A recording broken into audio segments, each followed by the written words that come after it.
Welcome back, everybody, to another episode of Vendetta Sports Media's T20 Cricket World Cup coverage. I'm Jerry Walker, and alongside me, as always, is Jarrod Prosser. First of all, Jarrod, how you doing this evening?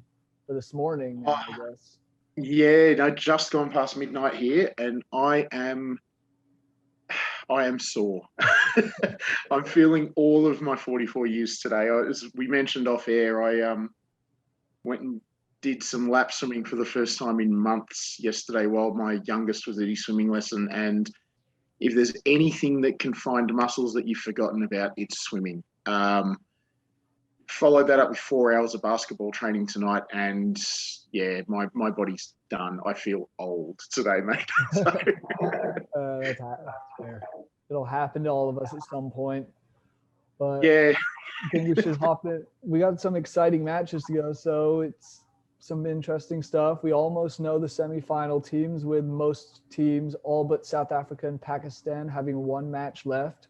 But the first game of the last couple of days, Afghanistan versus Sri Lanka. And Sri Lanka ultimately won by 6 wickets, 148 for 4 to 144 for 8. But it took a little bit of time for them to get that first Afghanistani wicket. They went 42 for 1, and the first wicket came in the 7th over. But what was your thought on that match, and at least the Afghanistan inning for starters? Yeah. It was a good start from the Afghanis, to be honest. All three of the top order got 20 plus runs. They got starts, but none of them could go on with it. Gurbaz had 24, Usman Ghani 27 in even time, Ibrahim Zadran 22. But once those three all went, it was like the Afghani batting card had just crumbled. 3 for 90 is a strong position, and that gave them the chance to put up realistically like a 160 plus, which would have been a pretty tough, especially with some of those bowlers that the Rashid Khan and the like that the Afghanis have. But yeah, the batting just collapsed once the top three went out. From 3 for 90 down to 144, they were still able to keep the scoreboard ticking over a little bit, but just that constant flow of wickets just halted that run rate. Having said that, credit to the Sri Lankans, particularly Prasaranga. We've talked about him, I think, every single pod. He's been wonderful this World Cup, but he was damn near at his best. 3 for 13 from 4 overs, accurate, tough to get away. Picked up wickets, obviously, and his variations were just magnificent. Every ball he was doing something different. The Afghanis had no idea what was coming out of his hand. No, absolutely. And he really closed it out in that final over, getting a pair of wickets to shut him down and keep him at only 144, make it a reasonable chase margin for Sri Lanka. But outside of him, I'd say Lairi Kumara. He had 2 wickets for 30 runs in 4 overs. Pretty decent second guy behind Hasaranga this match, but nothing too special. Did his job and got it going too. Sri Lankan innings there. Yeah, it was a quick couple of opening overs, 12 runs off the first 2 overs for Sri Lanka that looked like they were, not interested in hanging around. But man, when Nissanka went at the end of that second over, the runs dried up to a trickle, and you just, Rashid Khan wasn't even bowling yet, and you just thought, oh, okay, this is interesting. Maybe Afghanistan might be able to pull something out of the hat here and defend a pretty modest total. But De Silva batting at first drop, he came in, a couple of big swings from him, got the innings moving again. He had half a dozen boundaries, a couple of sixes in his 66. And the Sri Lankan bats around him provided good support. Everybody got, a decent start. Nobody went on with it, but they got a decent start. And chasing that modest total, De Silva's 66, with all of those supporting batsmen around him getting somewhere between about 18 and 25, that was enough for the Sri Lankans to build a good chase, and they ran it down with, I think, 9 balls to spare. Yeah, 9 balls to spare. Yeah, I mean, you mentioned De Silva. He hit 54 runs in his last 29 balls after starting out a little slow, considering he went 66 from 42. But his pairing with Asalanka was honestly really good and kind of kept that momentum going, and really it was good to see the continuity of a pairing that we haven't seen a ton of from Sri Lanka this World Cup. Yeah, De Silva has struggled a bit. He's had the odd moment where he's looked really commanding, but this is the first time he's put it all together in an innings from memory. I think it's his first half century. And it was one of those innings that the team really needed. He took a few balls to find his range, but once he was reading the pitch well, he really drove that Sri Lankan innings home. And it's, now looking ahead for these two, it's effectively dead rubbers. But it's one of those things where if Afghanistan had managed to win that match, I suppose actually it doesn't really matter. Sri Lanka or Afghanistan, no matter who won this one, they were still going to be on the outside looking in, really, weren't they?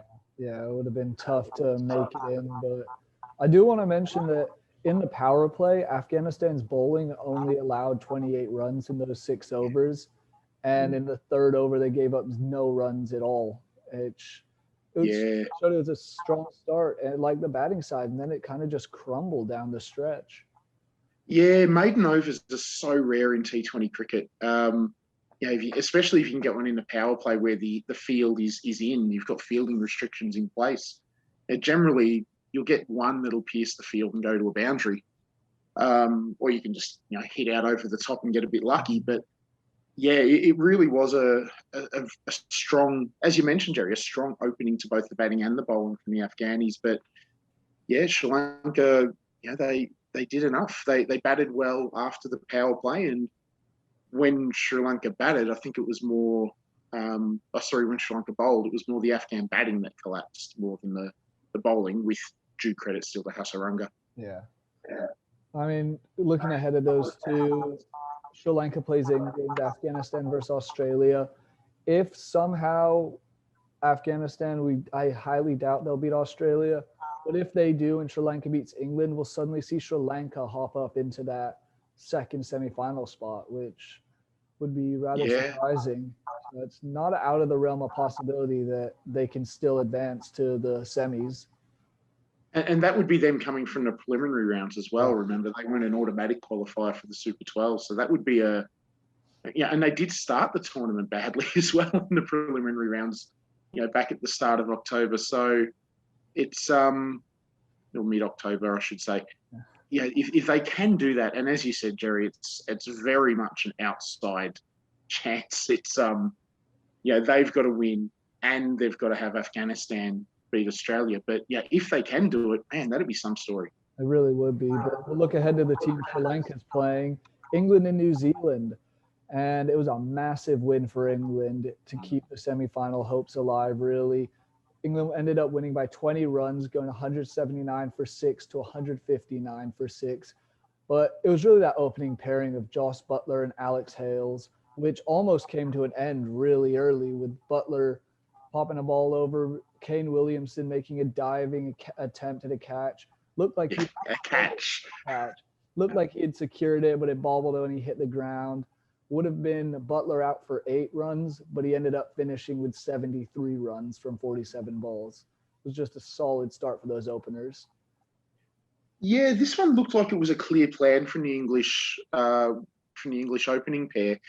It looked very much like it was let Hales go early. Let's just let him try and spank the ball around and see what happens, knowing there's good batting to come, and let Buttler play the proverbial sheet anchor role where he can work his way into the innings and explode later. Now that worked to a T. Alex Hales 52 or 40.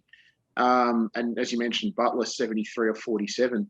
Most of his runs came in the back half of his innings. But the other half of the plan seemed to be, let's go after, because the New Zealand attack is really good. Those 5 bowlers that they constantly use are very, very accomplished.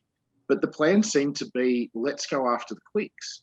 Now, Lockie Ferguson picked up a couple of wickets. Bolts and Southey were both wicketless, but all 3 of them went for 10 plus and over. So clearly it was a case of the New Zealand quicks can win a match for them. Let's try and knock them out of the attack. Let's get them off their game. Let's be really aggressive at them. And Hales in particular was fantastic at that early, just advancing down the pitch, stepping back, stepping away, just throwing out the lines and lengths. of those three dangerous Kiwi quicks, and it paid dividends. They spanked them all over the park. Yeah, absolutely. You mentioned they gave up over 10 and over. It was Trent Bolt, no wickets, 40 runs allowed. Southey, 1 wicket, 43 allowed. And then Lockie Ferguson gave up 45 runs, which is not good enough. But, I mean, after those top two for England, kind of just dropped off a cliff majorly. Moeen Ali gets 5. Liam Livingston was the only one who even reached double digits, and he got 20. But I was a little concerned for a bit there that England was just going to drop wicket after wicket and leave it up for a close chase for New Zealand to catch up with. Yeah. Look, I put part of it down to the New Zealand spinners. I'm a big Mitch Santner fan. I'm not as big on Ish Sodhi, but the two of them bowled really well. Santner got rid of Hales for his 1 wicket. Sodhi picked up 1 for 23, Santner 1 for 25. They didn't pick up a lot of wickets. But as you can tell from those runs, they basically went between them for a run of ball, which when you compare it to the quicks is a hell of a lot more economical. They slowed down that England run rate and forced the English to try and make something happen. Once Hales went, once Butler went, it was fresh batsmen at the crease trying to create something from scratch. And as can happen with those sort of situations, batsmen fell quickly. It was a good recovery from New Zealand in that sense, because when Butler and Hales, and particularly Butler, was in his pomp, it looked like this could have been a 200-plus innings for the English. Yeah, and there was just one stat that I saw that kind of stood out to me was that England, since Joss Butler's become captain, 7 of the 8 times that they've chosen to bat first in T20, they've ended up winning the match. Which I don't know if it's a strategy to go first or not, or if it's preferred, because I know at least in baseball, it's a lot of you want to be that home team, you want to bat second and be able to catch up, make the chase if need be for that. It is in T20 as well. Like in Test cricket, you generally want to bat first because you want the other team playing on a 5th-day pitch, disintegrating pitch. But in T20 cricket, where the pitch doesn't really come in, or the pitch disintegrating doesn't come into it, you generally want to let the other team, bat their way through their 20 overs and know what you're going to be chasing. It also gives you a look at the conditions on the pitch as well. You know whether it's too paced, whether it's holding up, whether it's bouncy and quick, and you can adjust accordingly when you bat. So it is rare to see a team win the toss and send themselves in T20. But you're right, England do it more often than most. And I think it's because they've got those aggressive bats at the top of the order. Butler and Hales, they're not the types to sit and wait and see what the pitch is doing. They'll just swing.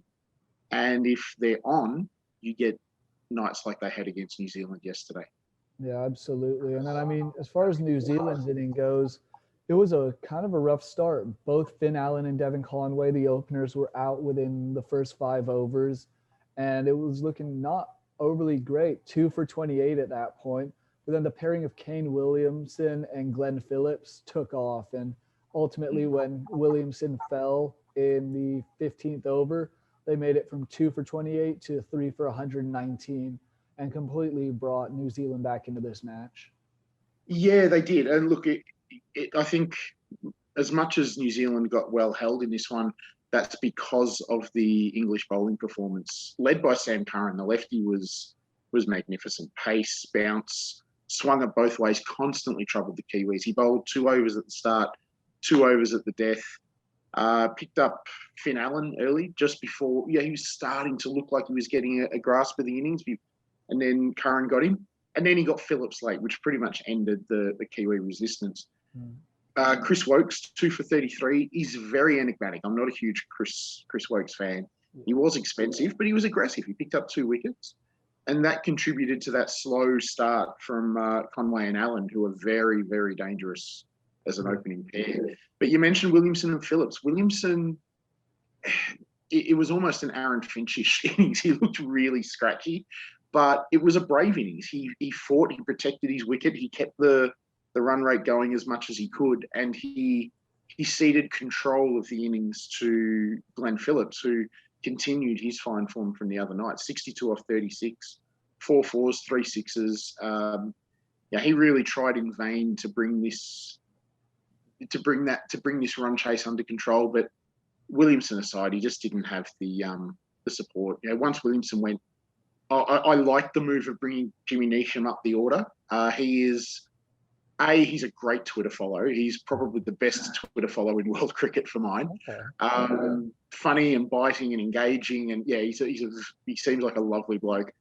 But he's also the type that, because he's such a big hitter, he is the type that if he's on, he can go and get, he's almost like a Stoinis or a Maxwell from Australia. He's the sort of guy that middle order can go and get you 30 or 40 runs off 12, 15 balls and just completely change the context of a match.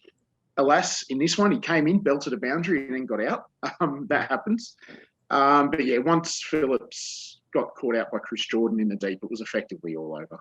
Yeah, I mean, the only other guy after that who even reached double digits was Mitchell Stanter, and he got 16 off 10, but it was never... nice little cameo late, but it was too little too late. Exactly. And I mean, one more thing I wanted to mention on Sam Curran, gave up no boundaries in any of his 4 overs, which is pretty impressive for that. I didn't realize that. I watched the match and didn't even realize that. That's a brilliant stat. Yeah, considering how strong the Kiwi batting has been. And one other thing that kind of surprised me a little bit for the English bowling, which I don't necessarily know if he's bowled much in this tournament at all, but Moeen Ali only gave up 4 runs, but only did 1 over.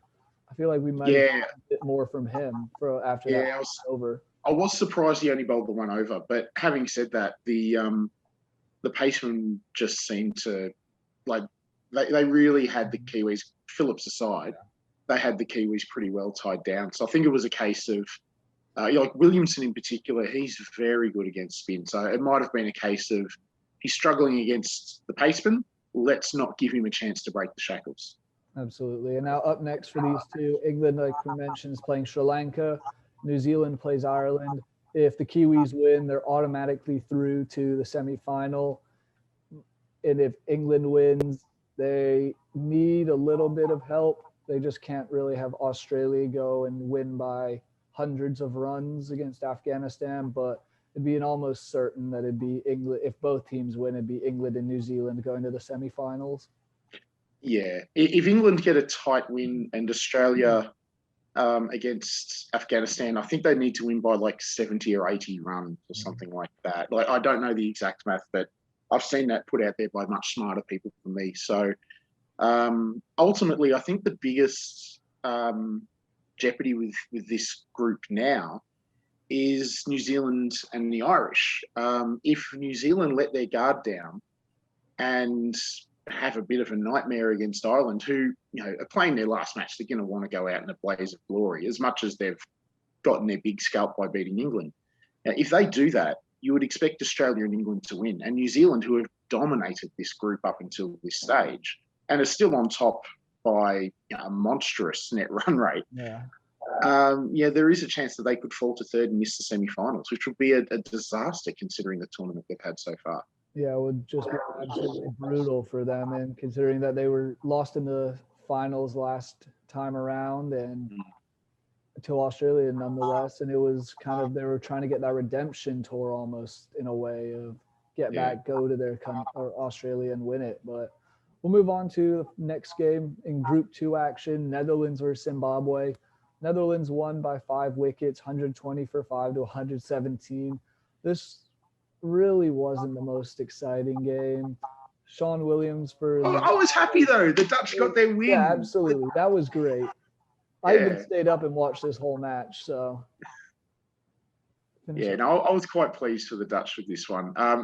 Having said that, we spoke last pod about Zimbabwe being a bit of a dark horse for the semi. Of course, they play India in the last round, so it was a very, very dark horse. But this ends their tournament. I've got to admit, like, the Dutch have got some good bats, but their bowling was just superb in this one. It was a really disciplined performance, contributions from across the board, but a little bit of I guess we have to highlight Paul van Meekeren, 3 for 29, and he set the tone early. He got the first wicket of Wesley Manaveri and it was an absolute jaffer. That would have gotten anyone in world cricket out. Just an unplayable ball. Clean bowled him, swung, pitched, moves, just like I don't think Van Meekeren will bowl a better ball than that in his life. It was perfect. Yeah, there's nothing he could have done about that pitch or that ball. It was just perfect in every sense of the word. But I mean, as far as I was gonna say for the rest of it, the stat that stood out to me that I heard on the broadcast was the Dutch bowling bowled 65 dot balls. Yeah. So it wasn't like I really said, disciplined bowling performance. Or Zimbabwe anything to hit, and it was a really impressive bowling from the Dutch. Something that we haven't really seen a ton of this tournament. No, it was disciplined. It was genuine old-fashioned line and length bowling. It was we're going to put it in very particular spots, and we're going to dare you to try and create something with the bat. So defensive bowling in a sense, but it worked. The Zimbabweans were tied down until Sikandar Raza came to the crease, and big hitting was required because the run rate was awful at that point. And that's what he did. He did go to the well once too often. He went out for 40 from 24, but in that 24 balls, 3 6s, 3 4s, and the ball he was dismissed on, like that hung in the air for so long I could have learnt a language. It was in the air forever. And once he went, it pretty much went sideways for the Zimbabweans. They lost 5 for 25 to close the innings.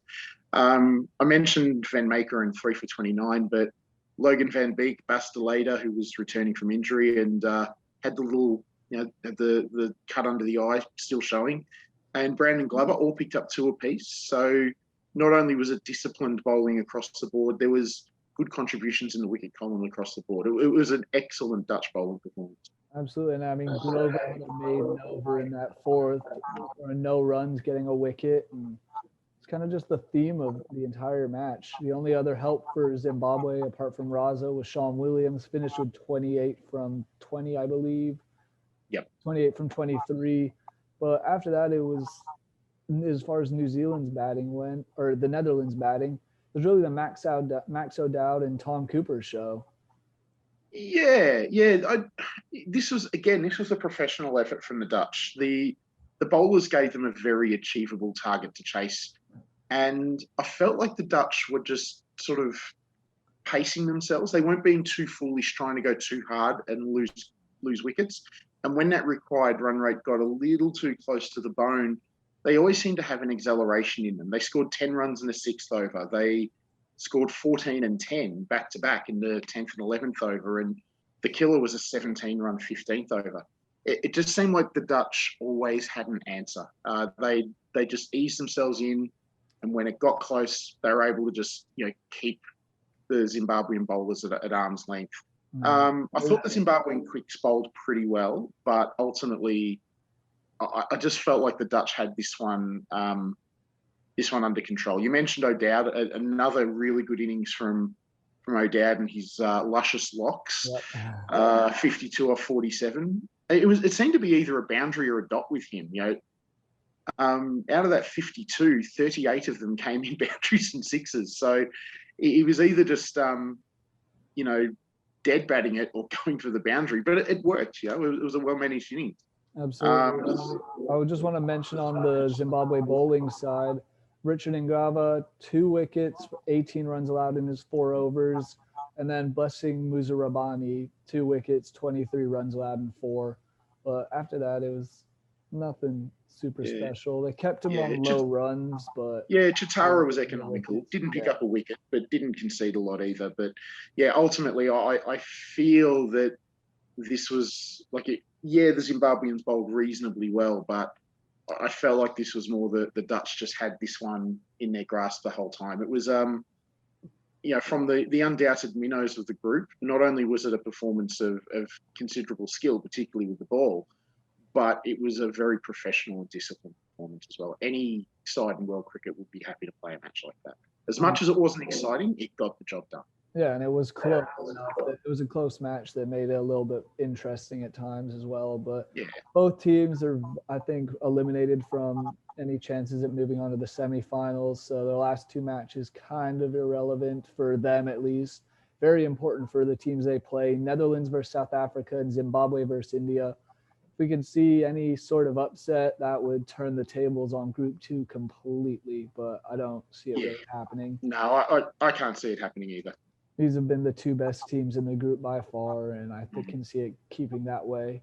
One of them played the most recent game early this morning in the U.S., last night in Australia, Bangladesh and India, where little rain happened again, and we had to go to the DL method, which India won by 5 runs, 184 for 6, whereas Bangladesh only played 16 overs. They were given a target of 151 runs to win, and they made it to 145 for 6. And it came down to needing a 6 on the last ball to send it to a super over, but wasn't good enough, wasn't quite there. Yeah, ultimately an exciting match, this one. I got to admit, when India came out and hit 184, I just looked at it and thought, I don't back the Bangladeshis to get 180 or to get 160 runs against the Indian bowling attack. But yeah, I look at, there was some good performances here. King Kohli did it again, 64 not out. KL Rahul, really good innings from him, breaking the shackles a little bit as the tournament gets on. He was explosive, 50 off 32, 4 sixes amongst that 32 balls. He carted the bowlers everywhere. Surya Kumar Yadav, he had 30 following on from a good innings the other night. But yeah, aside from that, there wasn't a lot to speak of. The rest of the Indian bowl. Sorry, I should mention Ravi Ashwin late, 13 off 6. Just a nice little, nice little sting in the tail for the innings. Yeah. But ultimately, the rest of the middle order didn't really do much. Pandya went out for 5. Dinesh Karthik for 7. Aksar Patel, the bowling all-rounder, went out for 7. Rohit Sharma, the veteran opener, was only good for 2 off 8 runs. But it was just one of those ones where it was dominated, as it can happen in T20. It was dominated by a couple of big innings. In this case, Kohli and Rahul. Yeah, and I mean, in the 9th over, India got 24 runs from 2 pair of 4s, a 6, and then a 7 off no ball. And I mean, one other thing I want to mention on Virat Kohli is I believe he broke the record and became the all-time leading scorer in T20 Cricket World Cup history, passing Malaya Jayawadana. Jayawadana, yeah. I think he passed.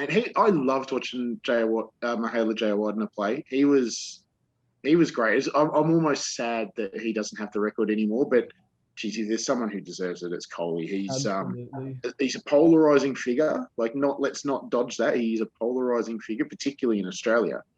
But by God, when he's on, he's just amazing to watch. And I believe he broke the record in 8 less innings than had, which Jayawadana, yeah. But just a couple names to mention on the Bangladesh bowling side. It wasn't pretty by any means, but Hassan Mahmood, 3 wickets, gave up 47, which is not good. Shakib Al Hassan, 2 wickets for 33. And the one that just stood out to me on the scorecard was Shoraful Islam, no wickets, gave up 57 runs. Yeah, he got carted, the poor bloke. Yeah. At the other end, Tuscan Ahmed, he bowled really well. He bowled his 4 overs, didn't get a wicket, but only gave up 15. A lot of that came from tying down Rohit Sharma early, admittedly. But still, you've got to tie down someone to get those dot balls. 16 dot balls out of his 24 delivered. So in a bowling attack where, Hassan Mahmood picked up some wickets, everybody got carted. So, this really, if Tuscan Ahmed just goes for a regular amount of runs, then we're looking at a 200-run innings here. Yeah, and I mean, 200 runs would have been tough to catch, but the way Bangladesh started their inning with 68 runs from the pairing of Linton Das and Shanto, it could have been a lot closer, and they could have really made a chase there. But then the rain halted play, and Bangladesh was never the same after that. No. I did like the move of putting Linton Das up the order. Yeah, he generally bats at 4 or 5, and moving him up to open it's always risky, because if you lose him early, that's your best player gone, and you don't have that. You don't have that sort of talent solidifying the middle order in case there's a collapse. But it worked. 60 off 27, 7 boundaries, 3 sixes, scoring it better than 2 runs a ball. He was brilliant. And he got run out in the end by KL Rahul. And it's a bit of a shame because he was on one between the rain and that run out. Like, it really robbed us of what could have been an awesome innings. Absolutely. Finished with just something to point. Sorry, before you go on, Jerry, something to point out. Lytton Das was the first wicket to fall. Now, I mentioned he had 60 runs. When he fell, the Bangladeshi score was 68. He had 60 of the 68 runs, which is like, that's ridiculous.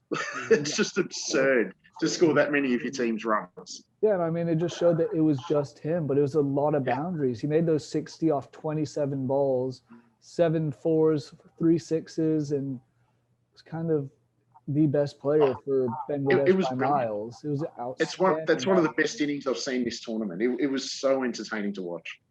I mean, as far as it went otherwise, Nurul Hassan tried to get it back a little bit later, 25 from 14, but they lost 4 wickets in the 12th and 13th over, which is absolute props to Arshdeep Singh and Hardik Pandya, who got 2 wickets each in those. So yeah, Arshdeep Singh's bowling really well. I got to admit, I didn't know lots about him coming into this tournament. You know, he hadn't played a lot against Australia, and I hadn't seen him play too many other nations, but he's been very, very impressive. I've been really impressed by Arshdeep Singh. It has been. And now moving ahead, it looks like India's all but qualified for the semifinals. They play Zimbabwe next, where Bangladesh plays Pakistan. But what are your just quick thoughts on those 2 matches? We won't be previewing them this episode, but just quick 1, 2. Yeah, look, India really should take care of Zimbabwe. Bangladesh, I've combined them. The Pakistan-Bangladesh match is the one that really could go either way. Bangladesh are good. They're not as talented as Pakistan, but as we've said ad nauseum, and as we've seen this tournament, Pakistan at their best can take down anyone, but Pakistan, when they're not switched on, can lose to anyone. I think that one, and I know we're going to preview it in our next pod, not officially, but Pakistan play South Africa tomorrow. And if Pakistan lose that match, then they are officially, unable to qualify. I reckon that we could see Pakistan just pack it up and barely turn up, just not be emotionally there in the last match, if that's the case. Yeah, I mean, it's been such an emotional World Cup for them in the first place, starting with that opening match against India that was, as everyone knows, is insane. Still, I'm even forced one of my roommates to watch that entire match with me the next day, and he was shocked and just amazed at how crazy that was. But, have they watched much cricket before, your roommate? No, I've kind of just introduced him to it with this World Cup. But that's the match to get them. Exactly. Like, that's the gateway drug. That match, it was 100%. So good. It's such an amazing match. Yeah, I was up watching New Zealand, Zimbabwe with me a little bit last night, and just really enjoying it. And it just shows that I think the U.S. needs and can market it better because they do host the World Cup in 2 years. But we'll see. Yeah. I saw your tweet saying U.S. needs to start getting its act together and promote this a bit better. But look, I'm sure they'll start doing it closer to the date. But can't hurt laying down some groundwork early. No, absolutely. But looking ahead at the next couple days of matches, on Thursday we have Pakistan and South Africa. If South Africa wins, they're also qualified for the semifinal, and Group 2 is all set and done. But what do you think? Do you think they will win? Do you think Pakistan will cause the upset? Look, there's something in me that says Pakistan have got one more trick up their sleeve. But having said that, South Africa have been very, very good so far in this tournament. They are quite literally the only side to not lose a match. Mm-hmm. So they've only played the 3 and one of those has been washed out. But, not losing a match is not losing a match. So I don't know. Does that mean that the Saffers are due to lose a match? I'm not sure with this one. I'm going to look. I'll tip the upset. I'll say Pakistan will find a way to pull out the results in this one. I've got to admit, in my heart of hearts, I don't necessarily believe it, but I'm going to roll with it anyway. That's fair. I think even if Pakistan does beat South Africa, I think South Africa, they play the Netherlands next and should win that in advance on in the group. But I do think they get it done against Pakistan tomorrow. So should be a fun match to watch. You never know with Pakistan, as we've mentioned many, many times, which team's going to show up. But after that, it's Ireland, New Zealand, and Afghanistan, Australia in Group 1 and their final matches of the Super 12. We kind of talked a little bit earlier, but what do you think of those two and the implications? We know Australia needs a very big win, and shit, if New Zealand blows it and falls the same way England did to Ireland, we could see them completely miss out on the semifinal. Yeah, you and I have both. We're both, soccer/football fans. We've both written about the sport. We all know that the Irish are kind of everybody's second favourite team at tournaments, mostly because of the fans. Unless you happen to be Scottish or English or Northern Irish, I suppose. But yeah, everyone loves the Irish, and I got to admit, New Zealand's always been my other team in international cricket, but I have never wanted the Irish to win so badly in my life. Please, for the love of God, whatever four-leaf clovers, leprechauns, whatever luck you can come up with in the Irish lexicon, just make it happen, Ireland. Please, please, please, please get this done. I mean, for Australia's sake. Yeah, Australia, and it would benefit England because both teams would probably end up getting in, because I don't see Afghanistan really giving Australia too much trouble. They shouldn't. They should. They could with their bowling attack, but it would be very unlikely. I think Australia will just come in and kind of throttle them, but we shall see. Well, Australia has to, but look, I am picking an Australian win here, but Australia is coming off a match where they've picked up a few injuries. Maybe it's for the best that Aaron Finch is injured, because yes, he played well the last innings, but it's the first one he's played well in about 18 months. That might mean Steve Smith gets a reprieve, and he's not an ideal T20 batsman, but he's still arguably the best batsman in the world. So, maybe it means Cameron Green comes in for someone as well if Stoinis is injured, and Green is explosive, not quite Stoinis explosive, but he's a very good batsman, and he's a far, far better bowler than Marcus Stoinis as well. So, it'll be interesting to see what lineup the Australians pull out here, but I think the Australians should win this fairly comfortably. Absolutely. So just quick predictions for the two semifinals. I think it'd be South Africa, India. I think we both are probably on that same train. But who do you think gets out of Group 1? What two? Oh, geez, Jerry. Look, I think, I hate to say it, but I think the favourites will win. I think New Zealand, England, and Australia will win their last matches. It'll come down to net run rate, and Australia will just fall short of England. That loss to New Zealand will do them in the end. Yeah, I 100% agree with that. But that is all we have today from us. Thank you guys for listening in as always. Go check out all of our stuff at Vendetta Sports Media on our website, our Twitter page, our YouTube channel. Subscribe to that. As always, we want to hear what your thoughts are on the Cricket World Cup. Let us know who you want to see in the semifinal, who's going to make the final. Reach out to Jarrod on Twitter at hey_it's_JP. Reach out to me at JerryF007. We'll see you next time, and thanks for watching.